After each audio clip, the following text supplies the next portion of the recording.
In 1903, D. Woolley of Kanab, Utah formed the Grand Canyon Transportation Company and gained rights to create a trail on the North Rim and down into Bright Angel Canyon. Woolley's son-in-law, David Rust, joined the company in 1906 and went down into the canyon to work as the manager and foreman with those who had been building the trail.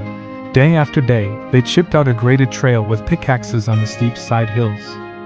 By mid-August there was a suitable trail in place to the Colorado River, and the workers celebrated by taking a plunge in the river.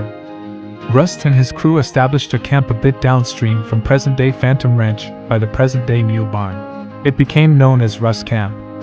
They developed the camp with irrigation ditches and then planted cottonwood trees by transplanting branches cut from trees found up Phantom Creek. Rodents were a big problem, Rust reported one day. Have broken all records on catching mice. The night before last, caught 23. Last night, 14 mice and 1 rat. I am wondering if I can catch 1,000,000 by May 1st.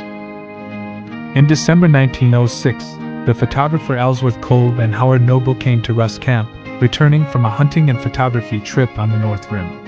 Kolb took photos of the camp, and they stayed overnight. The next day, Rust helped them swim their horses across the Colorado River.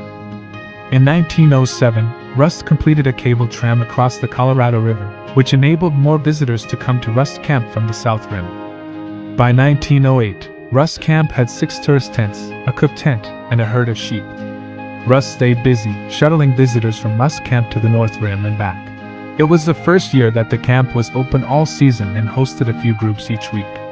The camp gave prospectors, hunters, and a few adventurous tourists a place to camp comfortably in the canyon.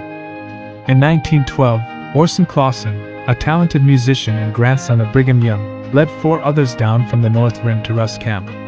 It was reported, They went down the picturesque trail to the bottom of the canyon, where they camped for a couple of nights at Rust Camp and listened to the roar of the Colorado River. They bathed in the Bright Angel Creek, which they declared washed away some of their imperfections. In 1913, former President Theodore Roosevelt stayed the night at Rust Camp during his journey to the North Rim to hunt mountain lions with his sons. Because of the visit, and because Roosevelt had established the Grand Canyon National Monument in 1908, Rust Camp was renamed Roosevelt Camp. Despite the attention this visit caused, the camp still didn't receive heavy tourist traffic. The trail was still very rough from the north, and the cable tram was pretty scary. Rust would get lonely away from his family. He wrote, "The canyon doesn't thrill me now as it used to. Seems like I've always been here. I love it yet." The cable tram and Roosevelt Camp did not generate enough income to support Woolley's company, so Rust spent most of his time in the summers being hired as a guide, taking groups across the canyon and guiding hunting parties up on the North Rim. In 1916, Woolley's permit for Roosevelt Camp was revoked, and Rust went to work at Utah's Zion Canyon to guide tourists. By 1917, the trail down from the North Rim was not being maintained. The camp and the cable tram were abandoned. 5 years later, Phantom Ranch was established near the original Rust Camp.